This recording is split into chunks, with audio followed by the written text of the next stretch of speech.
हम लोग सफ़र कर रहे थे और हम लोगों ने 3 दिनों तक सफ़र करने के बाद यह सोचा कि हम लोग सियारो जाएंगे, जहाँ पे ओहियो रिवर मिसिसिपी से मिलती है। और हम लोगों ने क्या किया, हम उन लोगों ने यह निश्चय किया कि हम लोग राफ्ट का इस्तेमाल करते हुए हम पहले राफ्ट को बेचेंगे और राफ्ट को बेचने के बाद हम स्टीम बोट से ओहियो जाएंगे। अगर ओहियो के बारे में बात करें तो वह एक फ्री स्टेट था।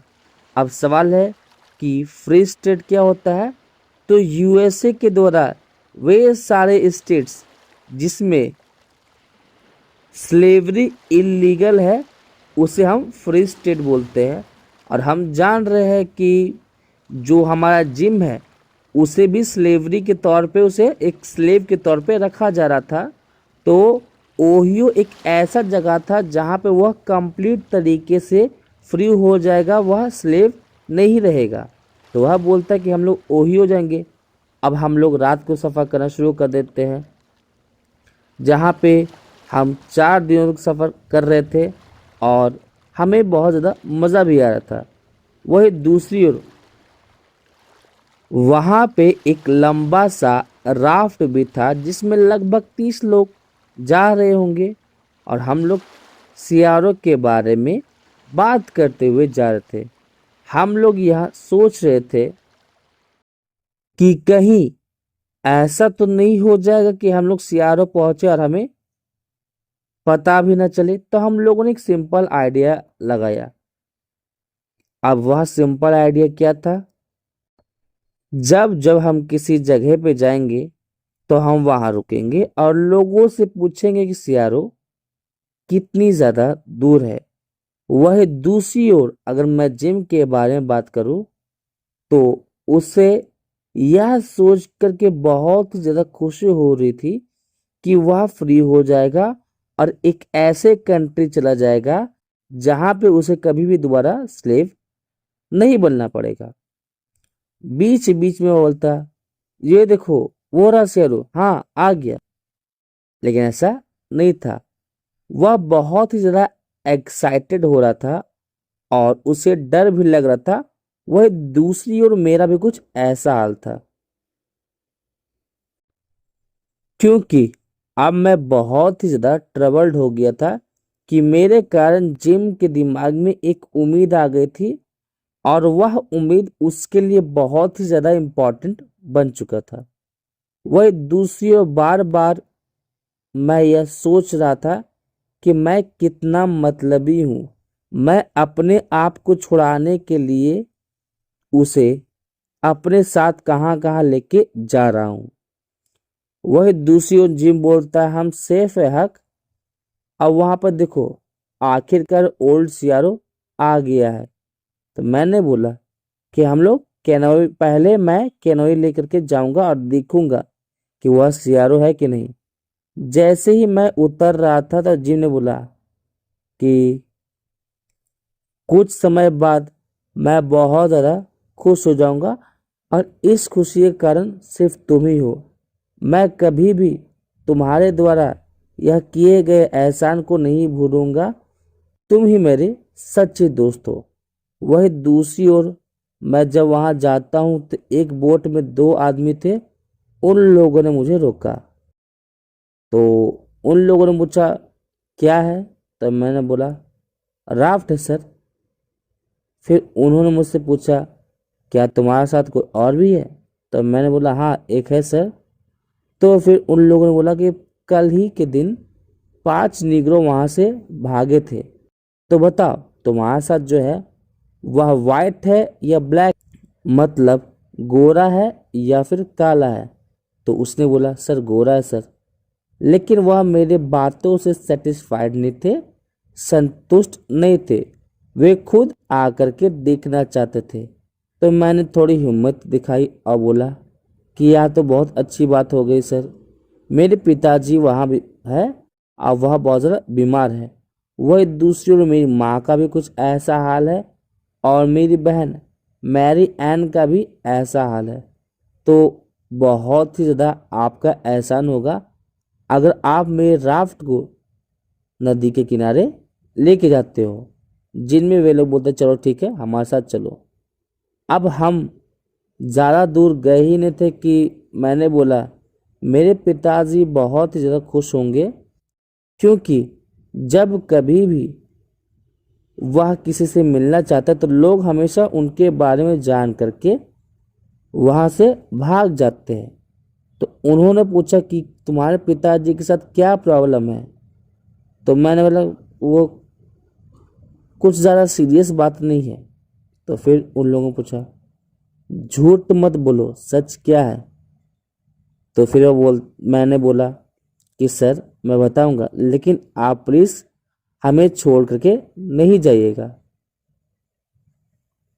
और मैं आपसे रिक्वेस्ट करता हूं कि आप मेरे राफ्ट की तरफ मत आइएगा।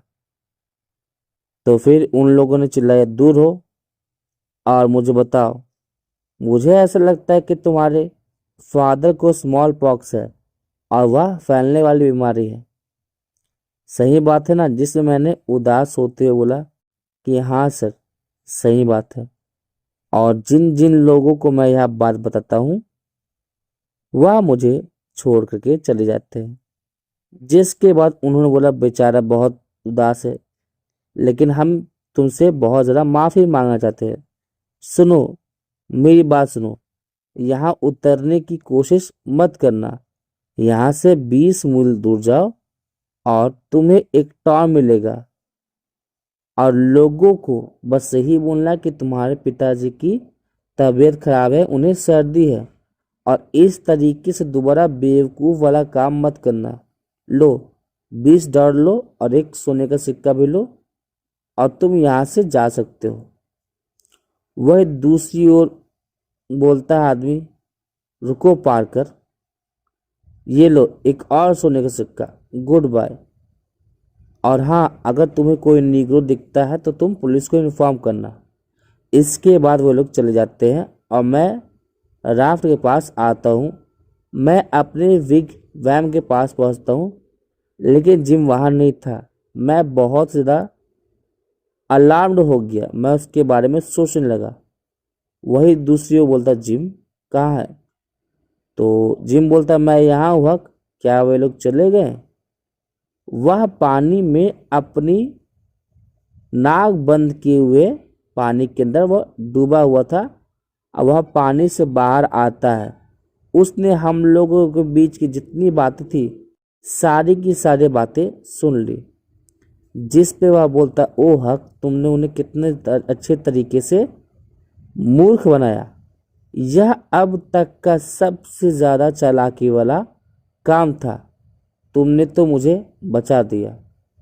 फिर हम लोगों ने पैसे के बारे में सोचा। $40, इससे हम एक स्टीम बोट खरीद सकते हैं, और उसके बाद भी हमारे पास बहुत ज़्यादा पैसा रहेगा एक फ्री स्टेट जाने के लिए। तो हम लोगों ने सारे की सारी पैकिंग की कि हम लोग सियारो पहुंचेंगे। उस रात लगभग रात के 10 बजे हमें टाउन की एक लाइट मिली। तो हम लोग कैनोई से गए और हमें क्या पता चला कि वहाँ पे एक आदमी मछली पकड़ रहा था। तो हम लोगों ने उससे पूछा सर क्या यह जगह कियारो है। तो उसने बोला नहीं कियारो नहीं है। तो फिर मैंने पूछा यह कौन सा जगह है। तो उन्होंने बोला जाओ खुद पता कर लो। तो मैं राफ्ट से गया और जिम बहुत ज़्यादा निराश था। हम एक और टाउन पार कर चुके थे इससे पहले कि दिन हो जाए। वह टाउन बहुत ज़्यादा ऊंचा था, लेकिन मैंने ज़्यादा ऊंचा जाने का कोशिश नहीं किया। वह दूसरी ओर जिम बहुत ज़्यादा उदासी के साथ बोल रहा था यह तो सियारो नहीं है।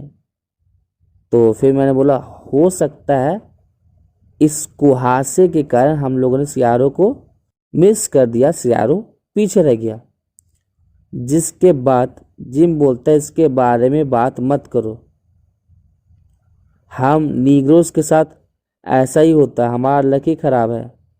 उस रैटल स्नेक का जो स्किन था उसका जो बैड लक है वो अभी तक हटा ही नहीं है। और जैसे दिन होता है हमें पता चलता है कि हम लोग एक्चुअल में सियारो को पास कर चुके हैं।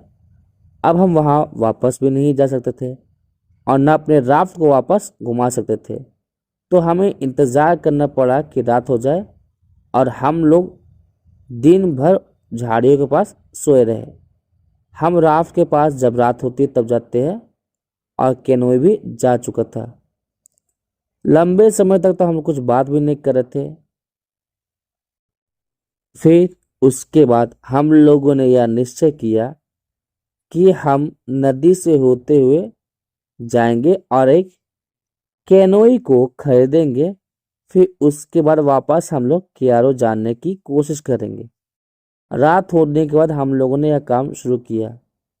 अब वहाँ पे एक स्टीम बोट हमारे साथ साथ आ रहा था, तो हम लोगों ने एक लैंटर्न जलाया जिससे पता चले कि हम वहाँ पे हैं।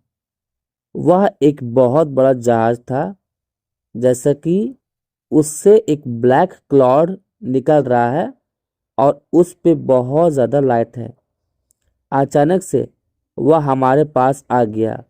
वहाँ पे बहुत सारी आवाज़, चिल्लाने की आवाज़ निकल रही थी, घंटी बजने की आवाज़ निकल रही थी। और क्या होता है, एक बहुत ज़ोर का क्रैश होता है, तो हम दोनों वहाँ से उतर जाते हैं। हम लोग पानी में अभी डूब चुके थे और लगभग 1 या 1.5 मिनट के बाद हम लोग वहाँ बाहर निकलते हैं और सांस लेते हैं। वह बोट अब तक जा चुका था। वह हमारे लिए और वे लोग हमारे लिए रुके ही नहीं। वही दूसरी ओर मैं जिम को आवाज़ दे रहा था, लेकिन किसी भी तरीके की कोई भी आवाज़ नहीं आती है। तो मैं तैरता हुआ नदी के किनारे गया और मैंने क्या किया, मैं चलता हुआ एक ओल्ड लॉग हाउस पहुंचता हूं और वहां मैं दरवाजे को खोलता हूं। दरवाजे को खोलने के बाद बहुत सारे कुत्ते मेरे तरफ आने लगे थे, जो कि बहुत ही ज़्यादा जोर से चिल्ला रहे थे, भौंक रहे थे।